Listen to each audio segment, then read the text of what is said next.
Haleluya. Amin. Shalom. Kita mau sama-sama katakan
kami. Entah kami sedang ada di dalam kesulitan, entah kami ada di dalam kebahagiaan, namun di atas kesemuanya itu adalah cara Tuhan untuk mendewasakan kami. Karenanya biarlah setiap pujian yang kami naikkan kepada Tuhan memuliakan dan mengagungkan nama Tuhan. Saatnya kami akan mendengar berita firman Allah. Kiranya Roh Kudus memberikan kepada kami kekuatan dan kemampuan untuk kami berharap bersandar hanya kepada firman Allah, sebab kami tahu firman-Mu merupakan kekuatan bagi kami. Kami siap untuk diberkati oleh firman-Mu di dalam dan demi nama Yesus. Setiap kita yang siap diberkati bersama katakan amin. Silakan duduk Bapak Ibu saudara sekalian. Shalom. Shalom. Baik, puji Tuhan. Kita bersyukur kepada Tuhan bahwa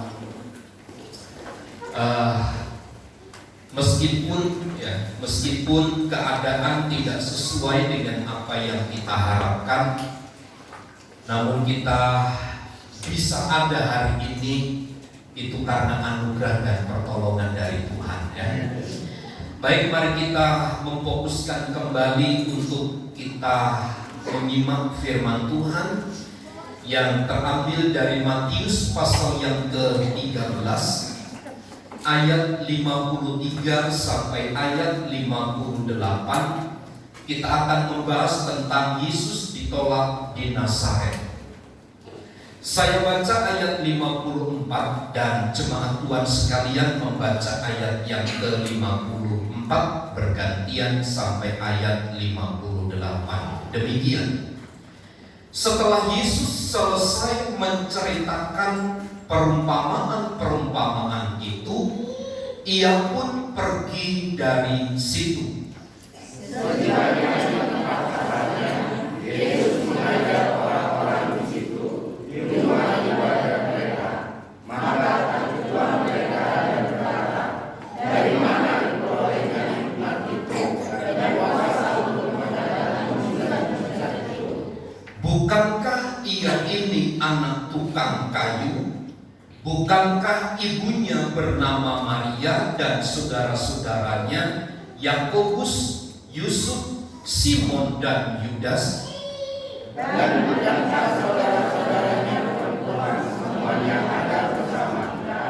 Jadi dari mana diperolehnya semuanya itu? Lalu mereka kecewa dan menolak Dia. Maka Yesus berkata kepada mereka, seorang nabi dihormati di mana-mana kecuali di tempat asalnya sendiri dan di rumahnya. Dan karena tidak percaya mereka, tidak banyak mujizat kerjaannya di situ. Puji Tuhan. Alkitab menjelaskan setelah sekian perumpamaan-perumpamaan tentang kerajaan sorga itu disampaikan kepada mereka, setelah mereka mengalami pernyataan secara khusus dari Allah, setelah sebagian besar di antara mereka dipulihkan dari sakit mereka, setelah mereka mengalami sebuah perubahan hidup, maka berlanjutlah kisah bagaimana Tuhan Yesus harus ditolak di tengah-tengah mereka. Sesungguhnya jauh-jauh hari 700 tahun sebelum Yesus lahir ke dalam dunia ini, dalam kitab Yesaya 53 telah tercatat bahwa nanti satu kali kelak Yesus ini akan ditolak oleh orang-orang yang ada di sekitarnya. Yesaya 53 ayat yang ke-3. Ia dihina dan dihindari orang, seorang yang penuh kesengsaraan dan yang biasa menderita kesakitan. Ia sangat dihina, sehingga orang menutup mukanya terhadap dia, dan bagi kita pun dia tidak masuk hitungan. 700 tahun sebelum Yesus lahir ke dunia, Yesaya telah menubuatkan melalui ilham Roh bahwa nanti pada perjanjian baru tercatat bahwa ia dihina, dihindari orang. Bahkan ia seorang yang penuh kesengsaraan. Saya tidak dapat menggambarkan ketika Yesaya berkata, ia seorang yang penuh kesengsaraan. Dan ini direalisasikan dalam kelahiran Yesus. Semenjak Yesus lahir sampai dia mati di atas kayu salib, Alkitab mencatat dia seorang yang penuh kesengsaraan, yang biasa menderita kesakitan. Mungkin kita, Bapak Ibu Saudara, sakit itu hanya waktu-waktu tertentu. Tetapi Alkitab mencatat, menunjuk kepada pribadi fisik Yesus, dia biasa menderita kesakitan.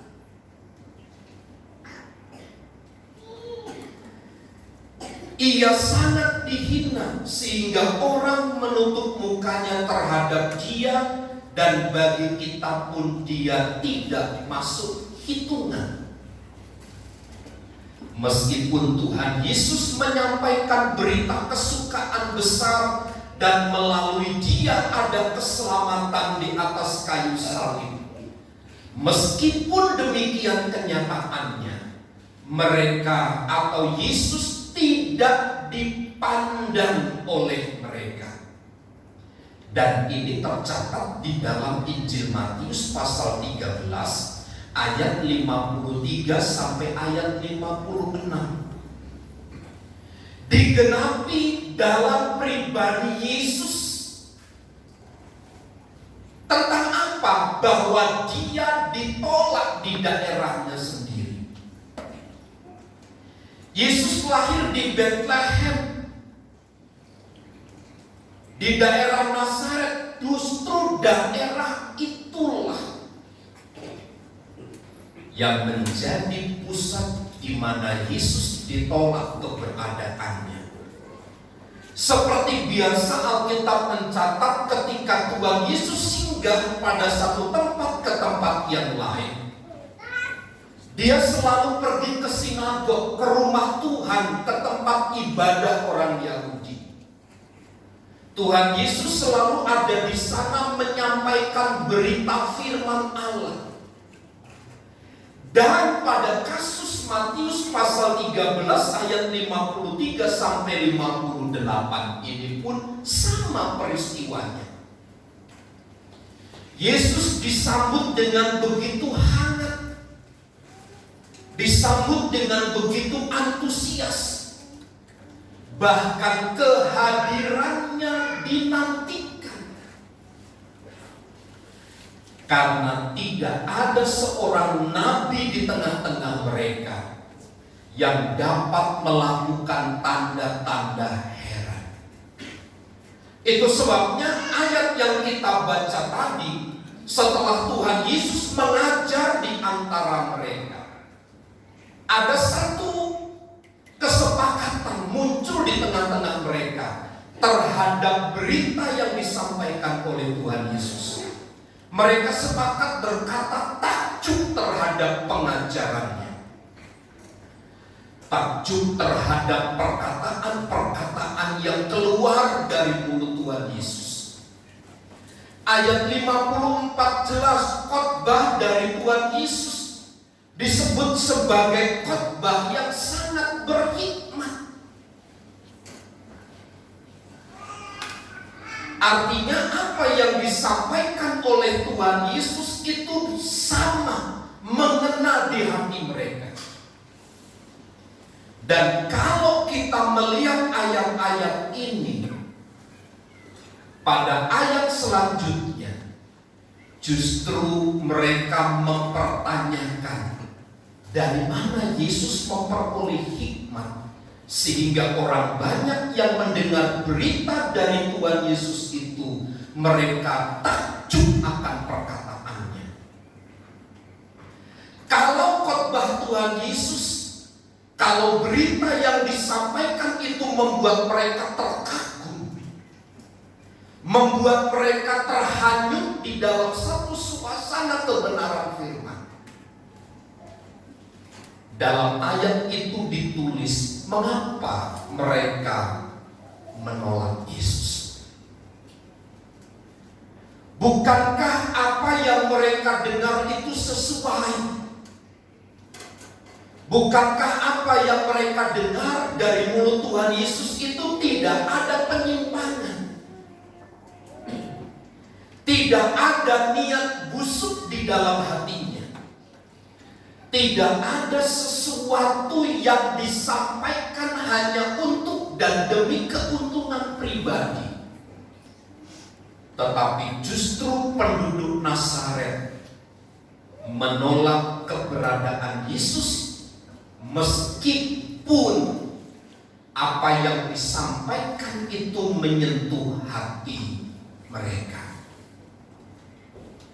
Di dalam ayat itu dijelaskan bagaimana orang-orang Nazaret itu tahu betul siapa keluarga. Dia tahu siapa orang tua fisik daripada Tuhan Yesus. Dia tahu siapa Yusuf, seorang tukang kayu. Dia kenal siapa itu Maria. Dia tahu adik-adik Yesus, Yakobus, Yusuf, Simon, Yudas. Mereka tahu persis. Bahkan saudara-saudara perempuannya tahu betul. Tetapi justru dari keberadaan keluarga itulah Yesus mulai dicela. Bagi seorang pelayan Tuhan, bagi seorang hamba Tuhan, bagi seorang pelayan Tuhan, yang mudah dipatahkan itu adalah ketika mereka melihat kesalahan-kesalahan yang ada pada keluarganya. Menjadi sebuah perhatian penting bagi gereja Tuhan sekitar tahun atau 5 tahun yang lalu, atau bahkan sampai 10 tahun yang lalu. Anak-anak hamba Tuhan itu banyak yang stres. Di sekolah Alkitab Salatiga ketika saya duduk kuliah di sana, ada perkumpulan namanya anak-anak Lewi, anak-anak hamba Tuhan. Ceritanya selalu sama. Mereka harus hidup seperti orang tuanya. Padahal mereka berkata sharing, bahkan sampai ada yang membuat skripsi laporan akhir dari perkuliahan tentang anak seorang hamba Tuhan.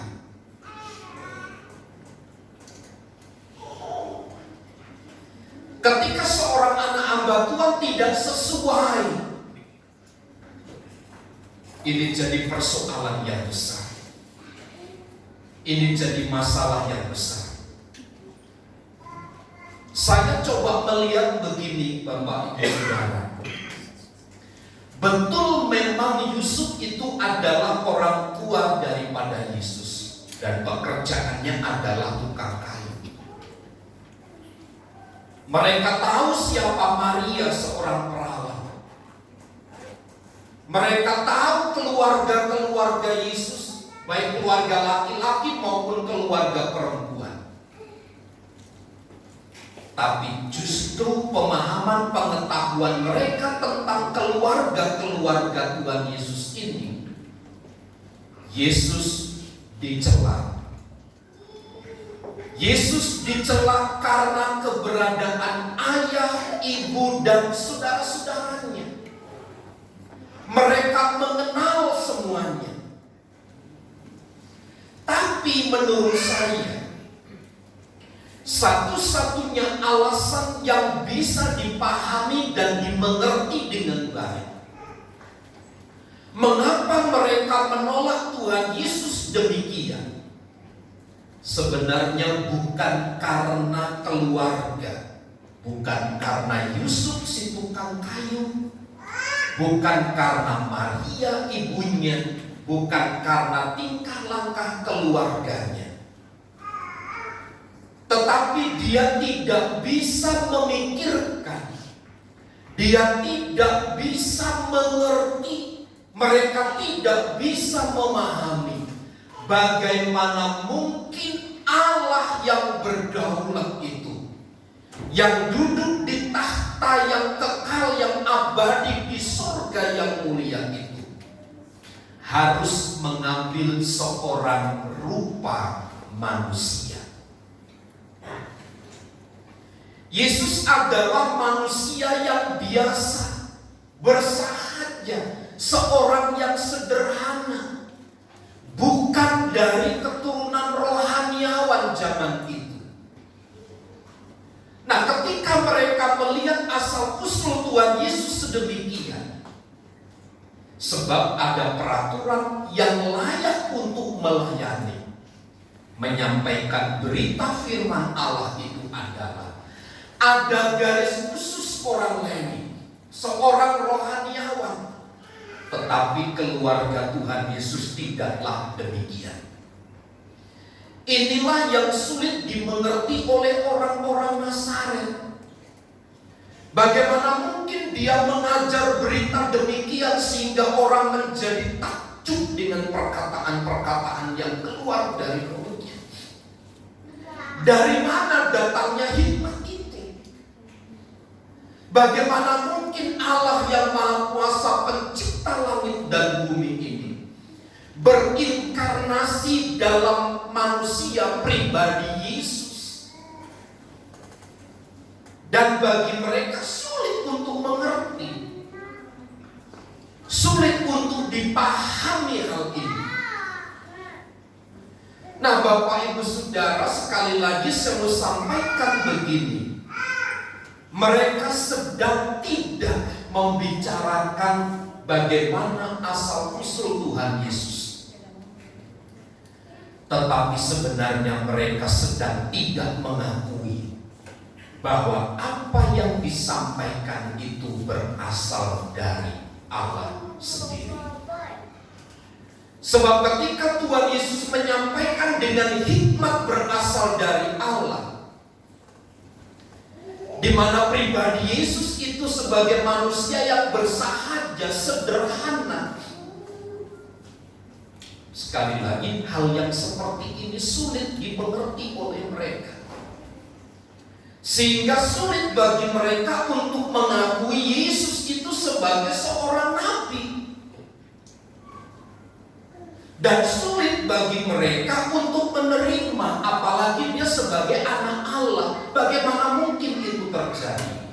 Padahal faktanya ada kebenaran yang mereka lihat, yang mereka rasakan dan mereka nikmati, tetapi mereka menutup mata terhadap fakta-fakta yang muncul di tengah-tengah mereka. Bapak Ibu Saudara, bukankah di dalam keseharian hidup kita ini lebih mempercayai berita burung, bukan? Kita lebih percaya pada omongan-omongan yang digoreng setiap hari itu menjadi kebenaran kemudian, ketimbang kita mencari sumber aslinya. Kita lebih percaya kepada orang-orang yang tidak berkompeten. Kita lebih percaya kepada berita-berita yang disebarkan oleh orang-orang yang tidak bertanggung jawab. Tapi untuk sebuah kebenaran, kita sulit menerimanya. Ini sama persis seperti orang-orang Nazaret yang menolak Tuhan Yesus. Untuk berita yang setiap hari kita dengar, terus Saudara, hari-hari ini ya, media sosial diwarnai oleh berita-berita yang miring, yang menyesatkan. Tetapi itu terus diberitakan, Satu kali saya bilang sama Ibu Gembala, "Mi, saya mau beli kipas angin." Tapi katanya kipas angin AC dari Jepang. Saya beli 2 biji, segini lah, panjangnya segini. Harganya 2 itu 500.000. Tapi sebelum saya beli, saya berpikir, bagaimana mungkin AC sekecil begitu bisa memenuhi ruangan 3x3. Katanya dingin. Saya pikir, gimana nih? Istri saya karena setiap hari saya kasih tahu begitu, ya coba aja kan. Akhirnya saya beli. Setelah datang barang itu, saya tes sehari. Dua-duanya saya nyalain. Saya taruh di kamar ayam, kamar belakang.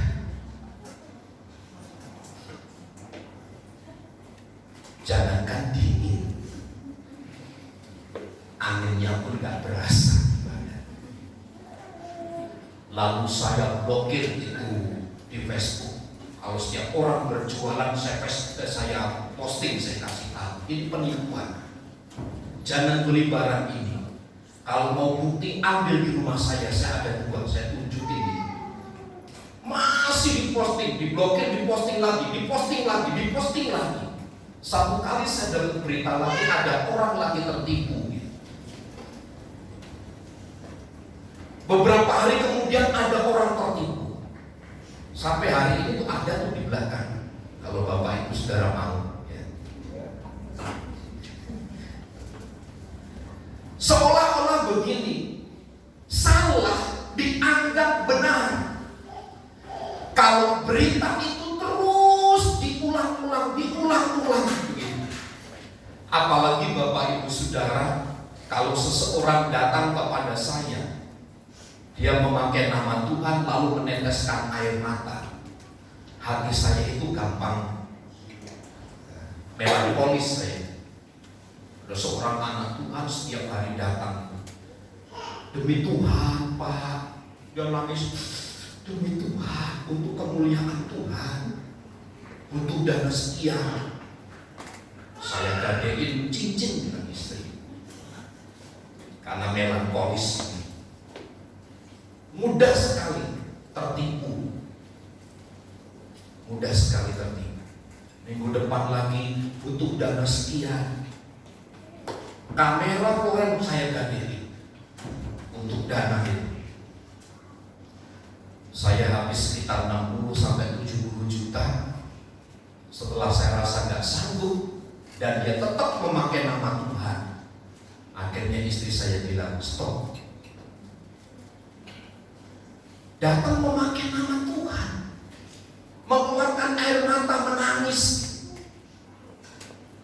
Saya berusaha untuk percaya. Ya, namanya orang punya cara untuk menipu. Banyak cara yang dilakukan.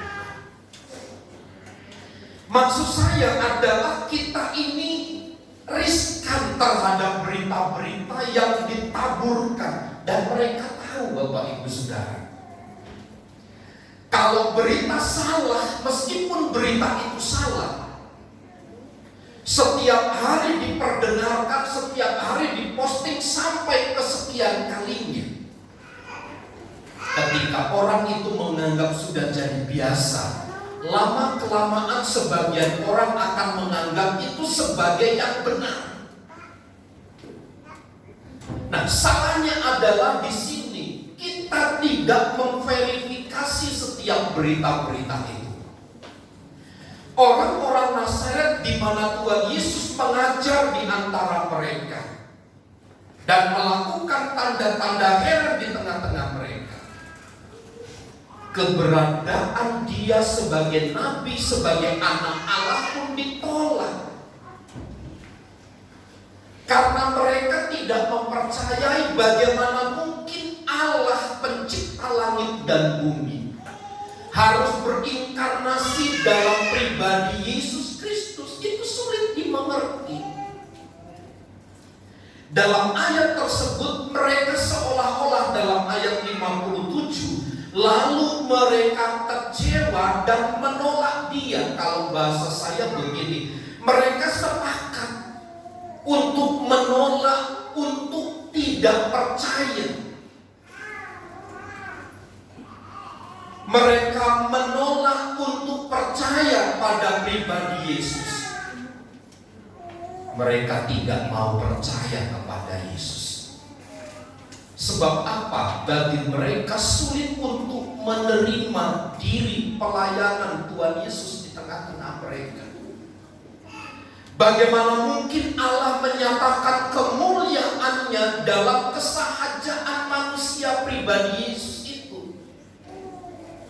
Dia tahu siapa Yesus. Mereka tahu siapa kecil Yesus. Mereka tahu orang tua dan keluarganya.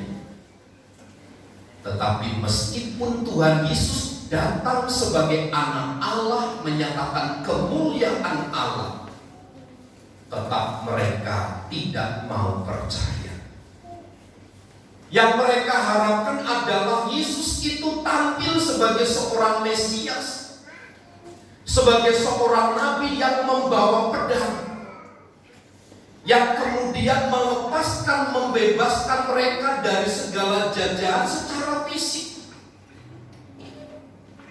Yang mereka harapkan bukan Mesias secara rohani membebaskan manusia dari keterikatan dosa, tapi yang mereka harapkan adalah pembebasan dari kemiskinan, pembebasan dari penjajahan, pembebasan secara fisik manusia semata. Itulah sebabnya orang-orang Nazaret enggan menerima Yesus. Meskipun mereka takjub mendengar akan pengajarannya, meskipun mereka tahu persis siapa Yesus, apa yang dikerjakan, apa yang dilakukan, hal-hal yang dikerjakan oleh Tuhan Yesus, tidak mungkin itu dikerjakan seperti oleh manusia biasa. Orang Nazaret tahu persis itu. Mereka paham, mengerti sekali bahwa apa yang dilakukan Yesus itu adalah dilakukan oleh Allah sendiri. Begitu dia berhikmat sehingga orang terhanyut di dalam suasana kebenaran. Itulah sebabnya yang mereka tolak adalah hal-hal yang demikian. Kuasa keselamatan Allah itu datang melalui kematian Yesus di atas kayu salib. Dan untuk hal itu mereka tidak mau menerimanya. Bagaimana mungkin kematian Yesus di atas kayu salib bisa membebaskan manusia dari dosa? Bukankah salib itu adalah tanda kutukan, tanda kebinasaan, tanda dari orang-orang yang selayaknya dihukum? Tapi kenapa kuasa keselamatan Allah itu datang melalui kematian Yesus yang disalib di atas kayu salib itu? Bagi orang dunia, kata Paulus, berita tentang salib itu adalah berita kebodohan. Tetapi di dalam iman Kristen, salib itu merupakan lambang kemenangan. Sedangkan bagi dunia, salib itu merupakan lambang kekalahan. Dan ini sulit dipahami oleh mereka. Di dalam ayat yang terakhir, dan karena ketidakpercayaan mereka, tidak banyak mujizat diadakannya di situ. Di dalam Injil Markus disebutkan ada tanda-tanda heran yang menyertai dalam pelayanan di Nazaret itu. Tapi jumlahnya, intensitasnya tidak terlalu banyak. hanya terjadi 2 penyembuhan di Injil Markus tercatat. Itu sebabnya ayat yang ke-58 disebut, dan karena ketidakpercayaan mereka, tidak banyak mukjizat diadakan di sana. Ini berarti Bapak Ibu Saudara, ketidakpercayaan adalah merupakan penghalang bagi mereka untuk melihat kebaikan Allah, kemuliaan Allah dinyatakan di tengah-tengah mereka. Memang Bapak Ibu Saudara, meskipun orang tidak percaya, meskipun semua orang Nazaret tidak percaya kepada Yesus, kuasa kesembuhan Yesus tidak akan pernah runtuh sedikit pun, hanya oleh karena ketidakpercayaan mereka.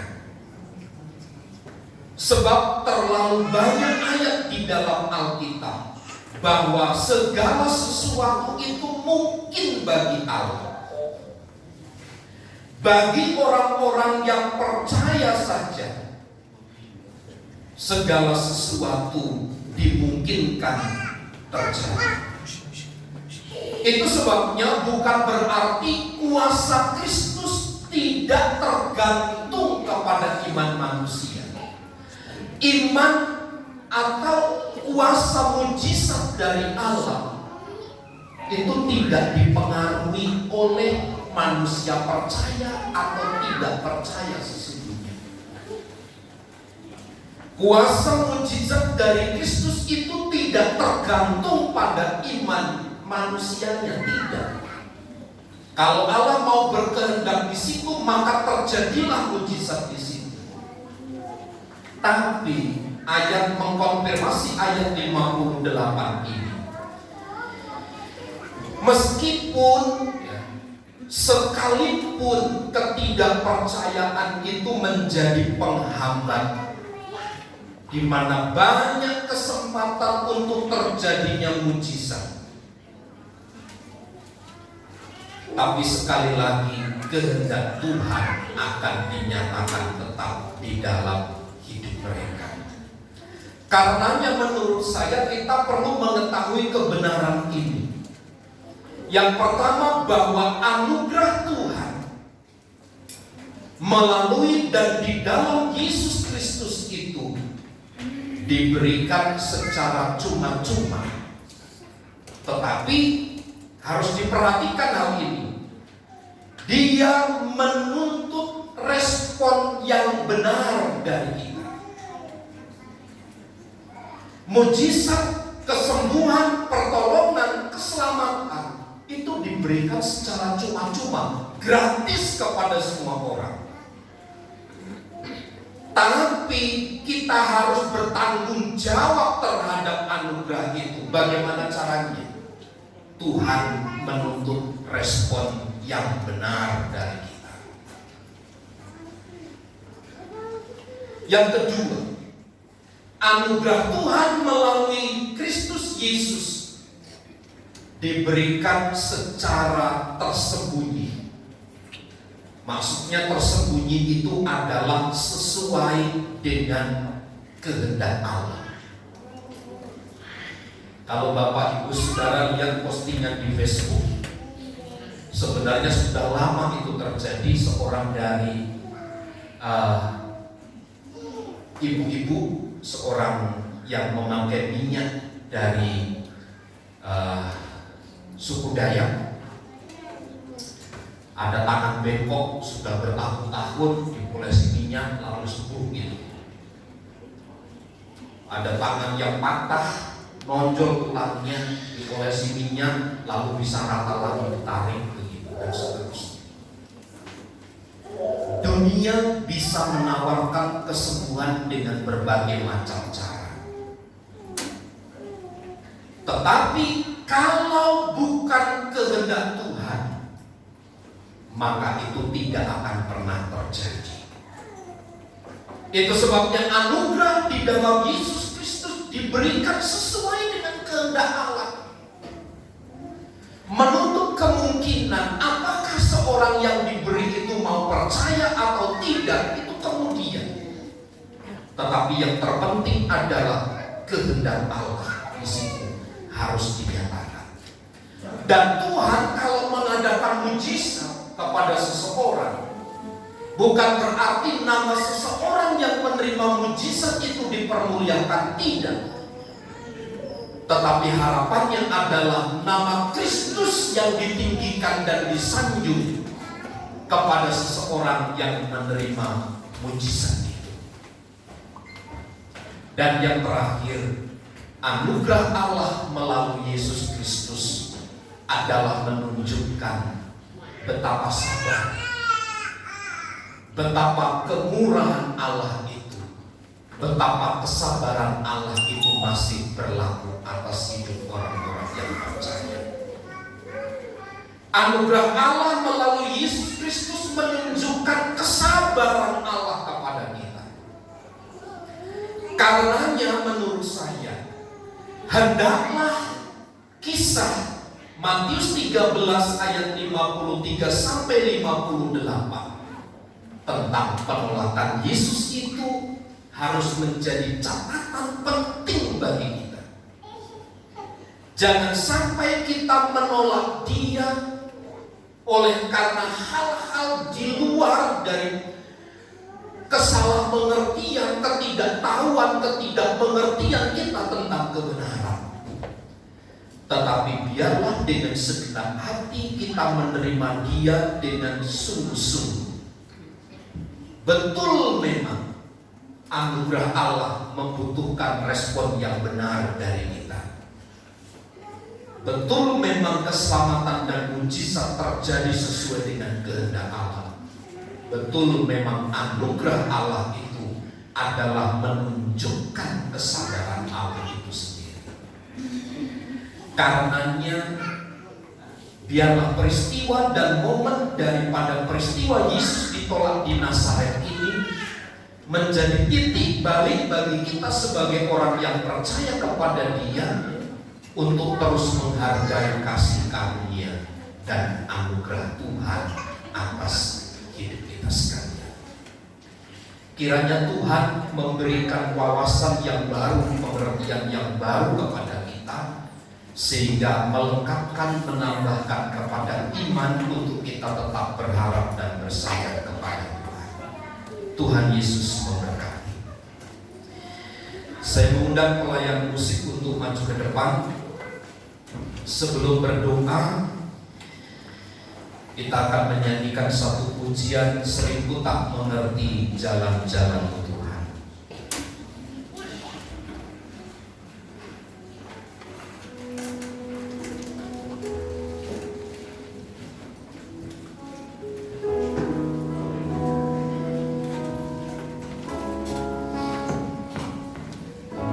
Terpujilah nama Tuhan.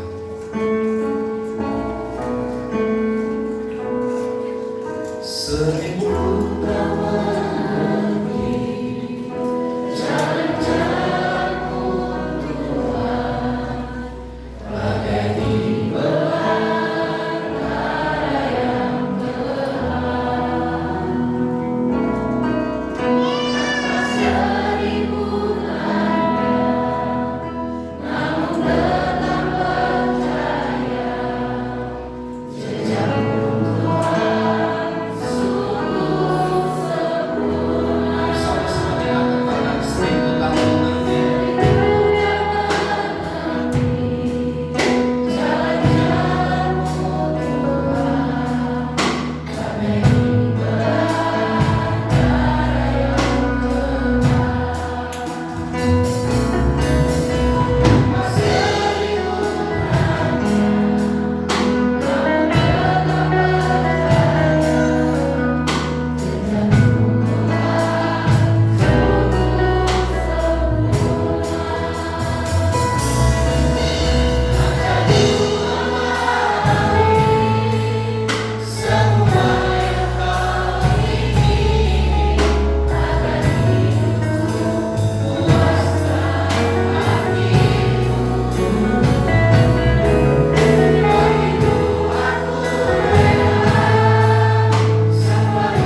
Ada kalanya kita sulit untuk mengerti jalan dan cara kerja Tuhan atas hidup kita. Seringkali kita kecewa, seringkali kita menyalahkan Tuhan, seringkali kita berperilaku tidak adil, berlaku jahat kepada orang-orang yang ada di sekitar kita.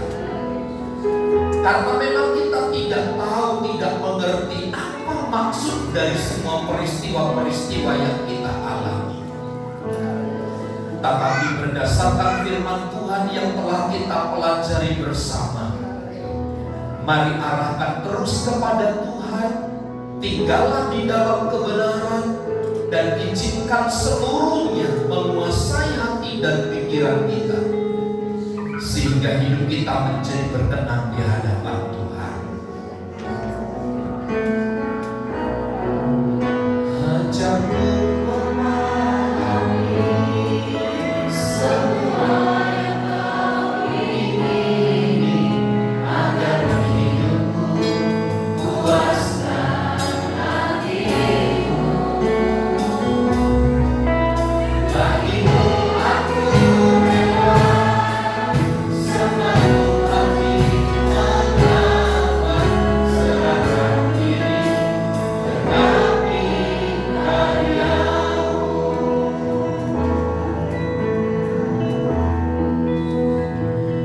Hatiku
untuk setiap kebenaran firman Allah, ajar kami untuk percaya, meyakini dan mempercayai bahwa itu semua datang dari Allah, bahwa Engkau sanggup menolong kami, Engkau sanggup mengadakan mujizat di antara kami. Kami yang sakit, kami sembuh dalam nama Yesus. Kami yang lemah, ada kekuatan dari Tuhan. Kami yang sedang mengalami masalah, ada jalan keluar. Kami letakkan iman dan percaya kami kepada Engkau, bahwa di dalam Engkau tidak ada yang mustahil.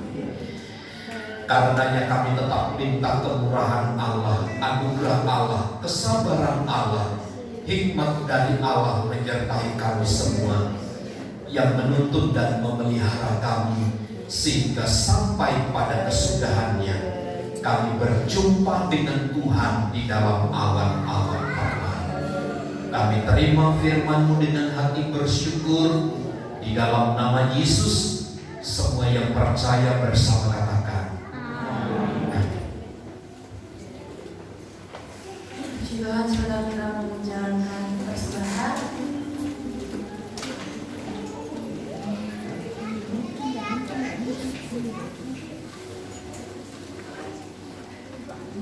Kita bisa berdoa. Tuhan, terima kasih ya Tuhan, Kau telah menyertai kami hingga saat ini Yesus, dan kami menjalankan persembahan ya Bapak. Kiranya Kau memberkati teman-teman yang berdiri, Kau memberkati dalam diri Yesus. Terima kasih Yesus, dan dalam nama-Mu kami mengucap syukur. Haleluya. Amin.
Diucapkan selamat ulang tahun kepada Bapak Yosef Chandra tanggal 24 Maret.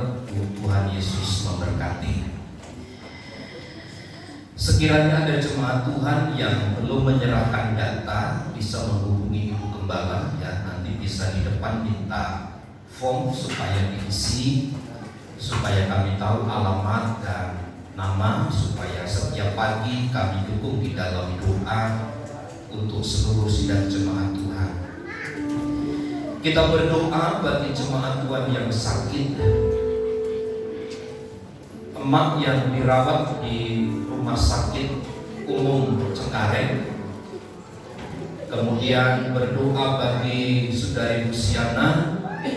Kita berdoa juga bagi Ibu Lady Bako supaya Tuhan tolong pulihkan dan kesehatannya. Tanggal 7 April adalah hari Paskah, Jumat Agung ya. Jumat Agung itu jatuh pada tanggal 7 April. Jadi ada 3 minggu ya dari sekarang. 2 minggu dari sekarang. Membutuhkan telur 15 kilo. Membutuhkan telur 15 kilo. Sekarang 1 kilo itu 30 sampai 32 ribu ya. Jadi kita membutuhkan 15 kilo telur untuk Paskah kita, atau nanti langsung hubungi sekarang ya. Adakah Bapak Ibu Saudara yang mau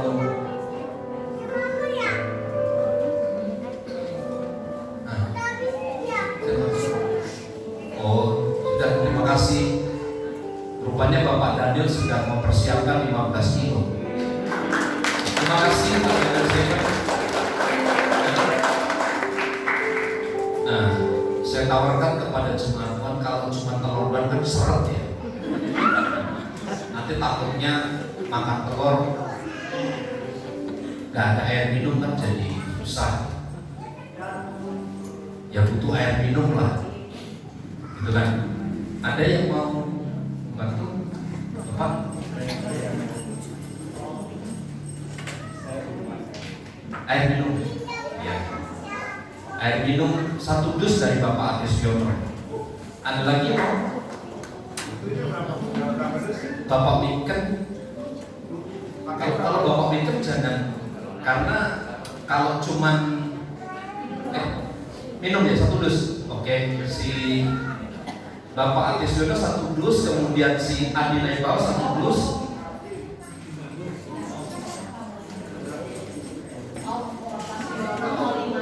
Oh, Bapak Siono 5 dus.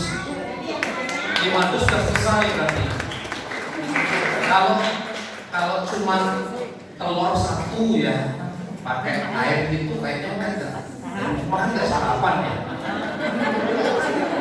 Butuh lah paling ada kue ya. Butuh paling kue gitu kan. Kue saji yang 1000-an atau 2000-an gitu. Ada yang mau? Ibu? Bawa mentah? Ya. Maksudnya mentah itu bukan Bapak Ibu bawa tepung ke gereja, bukan. Di rumah diolah gitu. Lebih enak gitu ya. Nanti ada perjamuan kasih. Bukan makanan ya, bukan makan keras.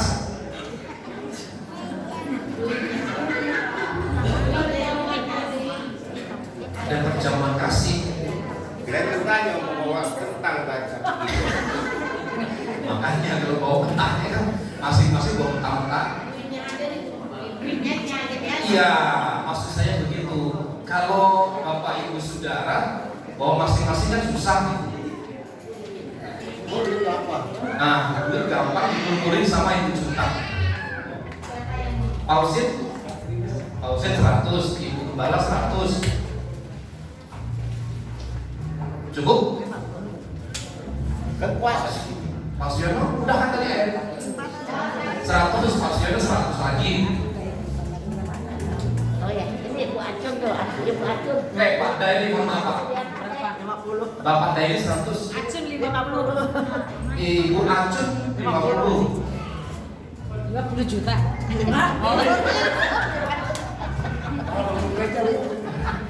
Bapak Daily 200. Tadi yang 100 sekarang ya Bu. Bapak Daily 200. Tadi Bapak Mikir muncul berapa Pak? Yang kurang aja Pak Pendeta. Oh yang kurang, puji Tuhan. Yang kurangnya 2 juta ya. Ada lagi? Mana koren? Koren berapa? 100 koren. Ibu Yumai 100. 200. Ibu Marlina 200.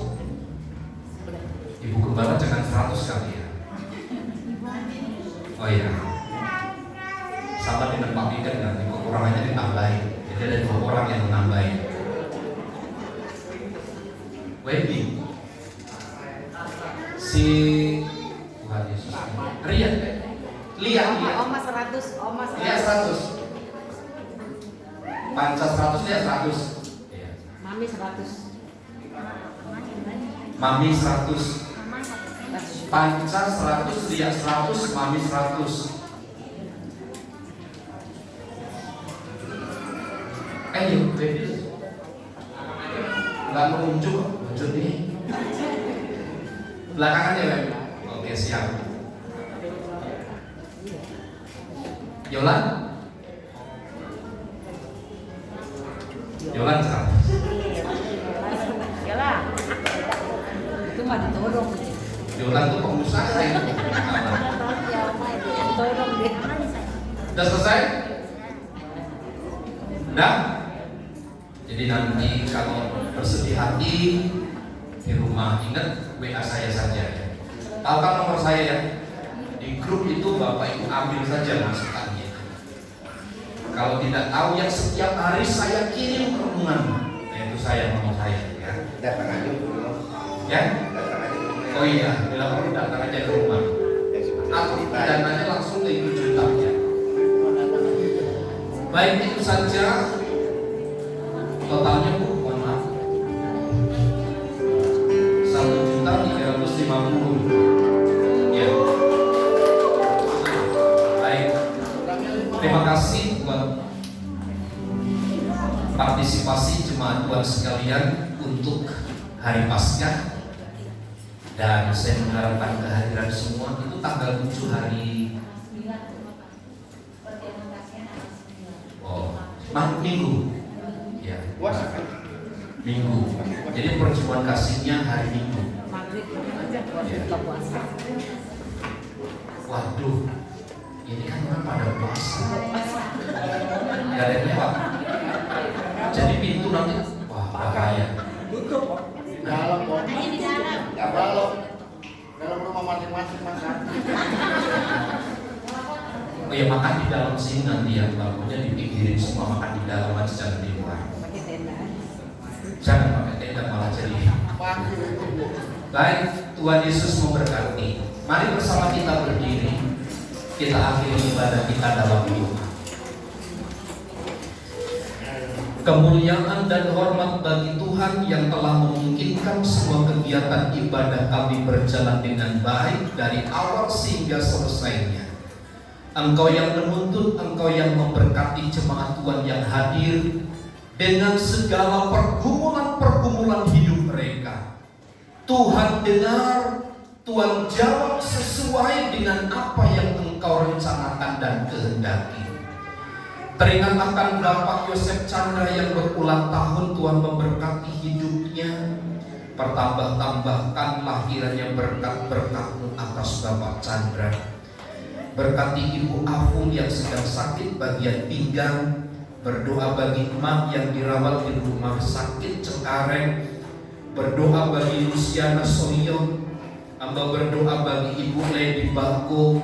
Jamahlah saudara-saudara kami ini Tuhan.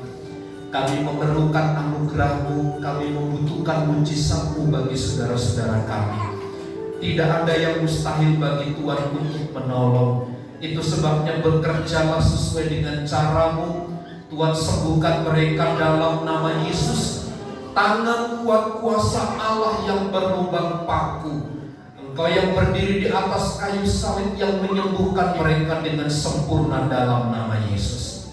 Berkati segala usaha dan pekerjaan jemaat-jemaat-Mu, sehingga mereka semakin hari semakin bertambah-tambah. Berkati rencana kami untuk membangun, memperluas ruangan ibadah. Tuhan tolong, Tuhan yang menyediakan semua. Berkati bangsa dan negara kami, pusat sampai daerah, bahkan tempat di mana kami ada. Berkati persembahan-persembahan sidang jemaat-Mu. Kiranya ini dapat digunakan bagi perluasan pelayanan pekerjaan Tuhan. Dalam nama Tuhan Yesus kami berdoa. Mari saudaraku, angkat tanganmu dan terimalah berkat Tuhan. Tuhan memberkati dan melindungi engkau. Tuhan menyinari engkau dengan wajah-Nya dan memberi engkau kasih karunia. Tuhan menghadapkan wajah-Nya kepadamu dan memberi engkau damai sejahtera. Kiranya kasih karunia Tuhan Yesus Kristus dan kasih Allah serta persekutuan Roh Kudus menyertai kita sekalian saat ini dan sampai selama-lamanya. Kami terima segala berkat Tuhan di dalam nama Tuhan Yesus Kristus. Kita semua yang percaya dan diberkati bersama katakan amin. Bapa, terima kasih.